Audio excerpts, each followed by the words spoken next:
네, 안녕하십니까. 금전함TV 송현남입니다. 반갑습니다. 자, 이번 영상은요, 어떤 이야기를 조금 해볼 거냐면, 우리 할인 모형에 대한 내용들을 이야기해 볼 거예요. 자, 보통 할인 모형 이러면 뭐 깎아주냐? 이런 생각 하실 수 있겠지만은요, 우리가 금융에서의 할인 모형은요, 미래에 벌어들일 모든 수입들을요, 현재 금액으로, 현재 돈으로 가치를 환산시키는 것들을 우리는 할인 모형이다라고 이야기를 해요. 자, 우리가 알고 있는 대부분의 자산들의 그 가치를 측정해낼 때는요, 가장 이론적이고 가장 현실적인 방법이 바로 할인 모형이 돼요. 예를 들면 현재 내가 9,000원을 갖고 있어요. 그런데 시장 금리가 연금리가 10%라고 생각을 해보면요, 이 9,000원이 1년 후에는 9,900원이 된다는 소리예요. 반대로 이야기하면 이 9,900원을 10% 금리일 때 현재 가치로 바라보면 얼마라는 거예요? 이 돈은 9,000원이나 마찬가지다 이거예요. 그래서 우리 어렸을 때 이런 이야기를 많이 하죠. 너는 지금의 10,000원이 좋니? 1년 후에 10,000원이 좋니? 라고 이야기를 했을 때 저는 나중에 10,000원을 가질래요 라고 이야기하는 친구와 지금의 10,000원을 갖겠습니다 라고 이야기를 하는 친구들이 이런 경제관념, 화폐, 시간가치에 대한 본능적인 차이가 있는 거다, 이런 이야기들을 많이 했었어요, 어렸을 때. 이런 부분들이 이제 할인 모형이 기본이고요. 조금 더 이해하기 수월하게 생각을 하자면, 자, 이자라는 거 있죠? 제가 방금 1년에 10%라고 했었던 이자. 그 이자는요, 실은 되게 다양한 애들이 합쳐진 게 이자예요.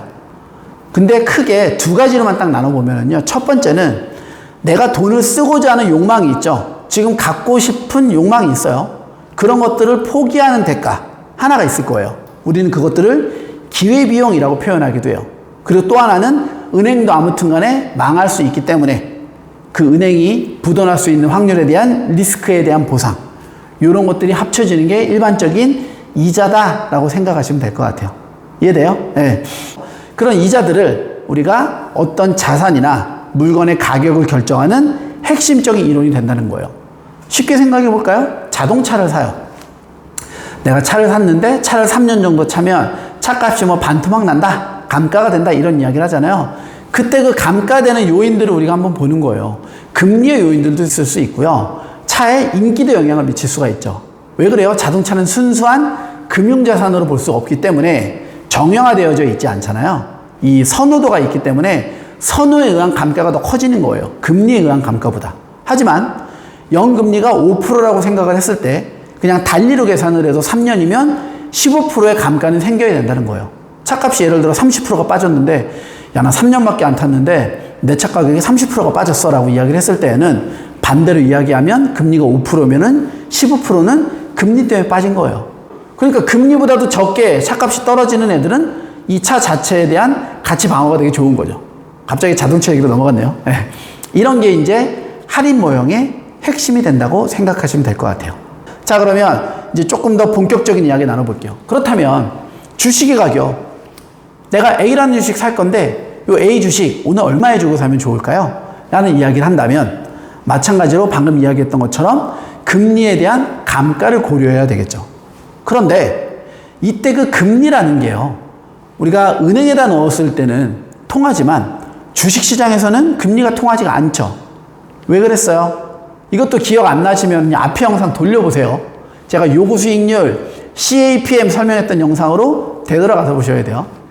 자, 주식시장은요, 단순하게 은행 금리뿐만이 아니라 시장 자체, 즉 주식이라는 자산에 갖고 있는 리스크로 인한 리스크 프리미엄이 결합된다고 그랬었죠. 그래서 우리가 얻어야 될 무위험 수익률에 리스크 프리미엄이 결합된 그걸 우리는 요구 수익률이라고 부른다고 했어요. 맞죠? 그게 바로 CAPM에서 결정하는 자본자산 가격 결정에 대한 가장 핵심의 내용이 됐었고요. 그러니까 주식시장에서의 자산들을 할인할 때는 시중금리로 할인할 게 아니라 뭘로 할인해야 된다? 그렇죠. 바로 요구 수익률로 할인해야 된다, 이 소리예요. 주식이 갖고 있는, 주식이 벌어들이는 수익을 요구 수익률로 할인을 한다면 그게 바로 주가가 될 거다라고 생각을 하는 거죠. 그런데 주식이 돈을 벌어들여요? 우리가 사업을 하면 돈을 벌어들이는데 주식은 돈을 벌어들인다는 얘기를 들어본 적이 없는 것 같잖아요. 하지만 주식도 돈을 벌어들이죠. 눈치 빠르신 분들은 이해하셨을 거예요. 맞아요. 연말에 또는 뭐 분기에 한 번씩 나누어주는 배당금이라는 애가 있죠. 바로 그 배당금이 주식에 투자했을 때 벌어들일 수 있는 수익, 이익이라고 생각하시면 될 것 같아요. 그러니까 그 배당금을 그 주식이 갖고 있는 요구 수익률로 할인을 한다면 그 그 주식의 적정한 가격이 나올 수 있다는 게 배당 할인 모형이라는 주가를 계산하는 가장 기본적인 이론이 된다. 이렇게 보시면 될 것 같아요. 약간 어렵죠, 오늘은. 그래서 이제 이 할인 모형에 대한 부분들은요, 영상을 여러 개로 나눠서 제가 조금 더 자세하게 설명을 좀 드릴 거예요. 먼저 오늘 알아야 될 건 이제 중요한 거 포인트만 먼저 딱 집어보자면 이래요. 모든 자산들은요, 아무튼 간에 돈을 벌어들여요. 은행에 돈을 넣어두면 생기는 이자, 주식을 사면 주는 배당금, 부동산을 주면 부동산에서 나오는 월세, 이렇게 어떤 자산들을 매입을 했을 때 자산에서 정기적인 이익금들이 계속 발생을 한다면 그 이익금을 해당 자산이 갖고 있는 리스크가 가미되어진 수익률로 할인을 해서, 즉 나누었을 때 그 자산의 본질적인 가격을 책정해낼 수가 있다는 게 배당 할인 모형의 가장 핵심이 되겠네요. 자, 그러면 단순한 예를 은행으로 한번 해볼게요. 1년에 내가 1,000만 원이 필요해요. 즉 은행에다가 돈을 넣어서 1년에 이자로 1,000만 원을 받아야 되는데 은행 금리가 10%예요. 그럼 내가 얼마를 넣어야 될까요? 그쵸? 1억이죠, 단순하게. 1억을 은행에다 넣어두면 1년 있다가 1억의 10%인 1,000만 원을 이자로 지급해 줄 거라는 거예요. 이게 배당 할인 모형이에요. 그러면 이제 배당으로 바꾸면 그 1,000만 원이 분자에 들어가야 되겠죠. 그리고 은행에서 지급한다는 10%라는 금리가 분 뭐에 들어가면 돼요. 그럼 1,000만 원을 10%, 0.1로 나누면 1억이 나오죠. 이게 바로 이 회사가 갖고 있는 적정 주가가 되는 거예요. 그러니까 은행의 예금을 예시로 들면 되게 단순하고 쉬운 얘기예요.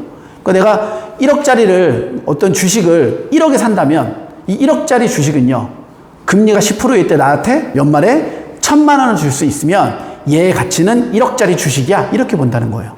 이렇게 우리가 단순하게 계산하기는 하지만 이 배당 할인 모형이라는 건 상당히 의미가 있고요, 매우 중요한 이론이에요. 그래서 이 배당 할인 모형, 할인 모형이라는 내용들을 이해를 할 수 있으면 주식을 포함한 대부분의 자산들의 가격을 계산해 내는데 큰 도움이 될 수 있기 때문에 한 번 정도는 이해하시는 게 좋을 것 같아요. 됐나요?